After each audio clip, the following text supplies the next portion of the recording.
Today we were talking about how to combat rising inflation. I'll share simple steps to take on major categories of our life and stay to the end where I share my biggest piece of advice. Hi everyone, I'm Jessica and I love talking about financial freedom after experiencing burnout early on in my pharmacist career. On this channel I talk about passive income and simplifying to combat feelings of burnout and stress in your life. I also share openly about my burnout story and how we paid off massive student loan debt on our way towards financial freedom. Make sure to check out those videos as well. Before we talk about how to combat inflation, let's make sure everyone is on the same page about what is inflation. According to Investopia, inflation is the decline in purchasing power of a given currency over time. We can quantify this inflation rate by evaluating the increase of an average price of selected goods or services in the economy over a period of time. Sometimes we notice inflation because one of the goods we typically buy week to week is rising over time. Or sometimes we see shrinkflation, where the size of the product decreases over time, but the price remains the same. And this is really a sneaky way for companies to hide how they're adjusting and increasing the price on a product by reducing the size of it. Whether that means reducing the size of a chocolate bar or a cereal box or another snack box, but keeping the price the same. And this is a little bit harder to spot unless you're tracking each time you go into the grocery store or into a goods or services store, how much the volume of a product is each time you buy it. And it could change by just a few ounces or a pound or some other type of volume measurement without much notice from us until it becomes really significant. Now, how is inflation affecting us in 2022? Of course, this video and this advice applies to all times of the year, but specifically in 2022, the U.S. Bureau of Labor Statistics has reported that the consumer price index for all urban customers was up 7.5% in the previous 12-month period ending in January of 2022. The largest 12-month increase since the period ending in June of 1982. So it definitely is significant and it's a big topic that many people are discussing and looking at in 2022. Now, if you're a really detail-oriented person and typically buy based on price per ounce, this is something that you'll be able to avoid a lot of the shrinkflation and be able to spot it a lot more easily. But because our lives are very full, sometimes it's very difficult to be that detail-oriented for every single purchase, especially on everyday goods and services. Now that we're all on the same page about what is inflation, let's talk about how we can combat inflation in our own lives. Just as in our previous discussions on financial well-being on this channel, I love using the method called the KAKEIBO Method. And the KAKEIBO Method is a Japanese method. It breaks it down into simple steps where we are looking at 4 categories in our life: survival, optional, cultural, and extra. And if you'd like to learn more about the KAKEIBO Method and get your free financial starter kit based on this method, please click the links below. Now, when we're combating inflation, I really think it's important to start with the survival category. And the survival category includes our big 3 expenses: housing, transportation, and food. Let's start with food and how we can combat inflation related to rising costs in food, whether it's grocery shopping, fast food, or eating out. The first method is something that many of us may have fallen into during the last 2 years, and it's actually going into the grocery store. If you've been using delivery services or subscription services, this is something that we could start avoiding those fees for delivery when it's not really serving us. So we can actually start going into the grocery store and avoid the delivery fees or the subscription fees for those types of services. Now, when we're going into the grocery store, we can go in with a grocery list and really stick to that list. We never want to go into a grocery store hungry, and it might sound very simple, but a lot of times we end up doing this. Maybe we're on our way home from work before dinner and going into the grocery store, or we're doing it on a weekend, and I definitely think that there's way too many times I've gone into a grocery store hungry and added a few extra things or several extra things to my cart. So going in with a really intentional list that you put together for food planning. I'm a big food planning versus meal planning type of person. And then you're able to buy the essentials you need in the grocery store. Next up is if you have any type of subscription services, whether it's a subscription service for 1, 2, 3 meals a week, whether it means that they're sending you a box of ingredients to then cook the meals yourself, or sending you prepackaged meals that you heat up or cook yourself. It's something that if you've gotten into this habit the last few years, it's something to reevaluate. Many subscription services are a high expense each month or each week, and it's something that we could start reducing those costs if we now take those recipes and go to the grocery store ourselves. Next up are ways to combat rising costs by going into restaurants for fast food. One way is to look for happy hour deals within restaurants, and many times they're available either at certain hours or certain days of the week, and you're able to get about the same type of meal or same type of menu options, but going during happy hour. And this doesn't mean that you need to order an alcoholic beverage. It could mean that you're mostly ordering food, that instead of having the full dinner menu, you're having a smaller portion during the happy hour deal, or splitting it with someone else like your significant other. Next up is finding lunch deals versus dinner deals. And this is a big thing that we've been looking at in Los Angeles.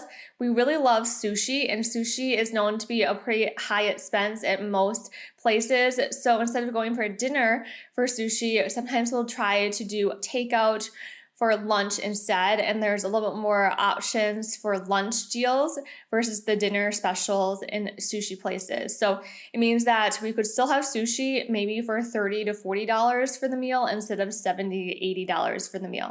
Next up in our survival category is transportation. Now, the cheapest car for transportation is going to be the one that you own. Now, if you own a car, that is, if you are currently taking public transportation and have a great city that offers that, whether it's trains or buses or bicycling or walking, that's great to hear. I live in Los Angeles, California, where public transportation is known to be pretty poor, and Los Angeles is a very spread out type of environment. So right now, transportation-wise, I do a lot of walking. I work from home and I use my car once or twice a week. But for the most part, living in Los Angeles, it does mean that many of us do own a car, and the cheapest car to own is the one that you already own, usually, or it's trading in for a lower cost car. And that's because the car, especially if you have no car payment, is not costing you as much as buying something new or something slightly used. And for many of you watching, you already know that I drive a 22-year-old car, and the reason why I can still drive that old of a car is because I keep up with the car maintenance.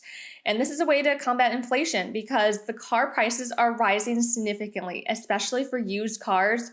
And then with a lot of the shortages right now, even for new cars, where the wait lists are really long for a new car purchase. And I'm a big advocate for being able to purchase a car in cash if you're going to go purchase one, whether it's new or used, and keeping the one that you have as long as possible with really good car maintenance. That means taking care of it, whether it's with the tires and the brakes and the batteries and the oil changes, or yearly checkups and maintenance. I did this with my 22-year-old car in 2021, and I replaced all the tires, the brakes, and the battery, and got my oil changed. And I think that the car is going to continue to run for another year to 2 years.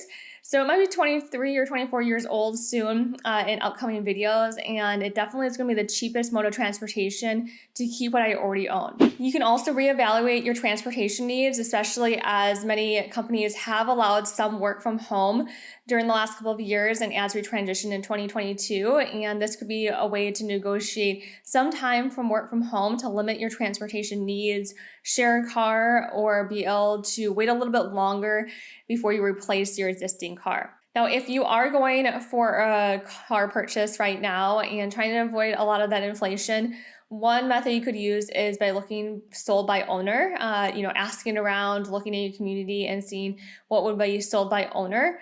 Or you could look for more fixed price models. Some fixed price model companies would include CarMax or Vroom. There's a lot of different online companies that have come available in the last 5 years. So just doing your research and being able to look for those types of models for a used car option. I also do recommend that you look for green and climate friendly type of cars if you are replacing your mode of transportation As you know, my 22-year-old car is a gasoline type of a car, but when I do eventually replace it, it will go to an all-electric type of car because it's much better for our environment and our long-term sustainability to rely less on fossil fuels. So it is something to consider, especially as gasoline prices do continue to rise with inflation, and we could be powering a lot of electric things with our own power, if that's solar panels or wind energy. The final category in our big 3 survival categories is housing. Now with housing, it's going to vary person to person and family to family. Personally, you know that I currently rent in Los Angeles, California. It's a high cost of living area, and we do plan to buy later in 2022, but currently we're renting, and continuing to rent has been a very intentional decision. It is a decision where we are not increasing our housing expenses as much as buying a home. And that's because, most areas do have some limit at the maximum increase in rental costs. Our rent did go up in 2022, but it did not go up as significantly as we thought it would, especially as housing costs have risen steeply here in Los Angeles, California. So continuing to rent is a great way to help combat some of the inflation. Maybe your rent is going up by 3%, 5%, 8%, but not as steeply as buying a home right now where the prices are going up 20, 30, 40% very quickly. Now, if you are getting ready to buy a home and have that down payment fund already ready to go, maybe it's time to decrease your expectations of what your housing needs really entail. Whether that means instead of looking for a single family home, you're looking for a townhouse or one shared wall or more of a condo setting. It is something to think about expectations because the cost of housing has gone up so significantly, and the bidding wars for new homes have also gone up significantly as well. Now, if you are looking for a housing option where you would be able to reduce those bidding wars and have more of a fixed price model, you could be looking for new home builds. This is something that has been pretty prevalent in Southern California, where new home communities are going up on the remaining land that is available. And it's a fixed pricing model where you are not bidding for a home. When the home that you want on a certain plot of land that you are looking at becomes available, you're able to snatch it up pretty quickly. Yes, you wait, 6, 9, 12 months for that home to be built after you actually go ahead and commit to the purchase. But the timing can be in your favor because the home could actually increase in equity during that time, and you're limiting the amount of bidding wars and price increases that a lot of other homes are experiencing here, especially in the Los Angeles area. Now, tackling the survival category, I think, is the most bang for your buck and a place where I would highly recommend getting started. The next area I would look at is both the survival and the optional area of consumer goods. And with consumer goods, I always recommend thinking about what's the free option or what is the borrow option. And this is where our buy nothing groups come in. You have heard me talk about these before. The buy nothing groups are usually held within your local community, in a mile or a few mile radius of your own actual home.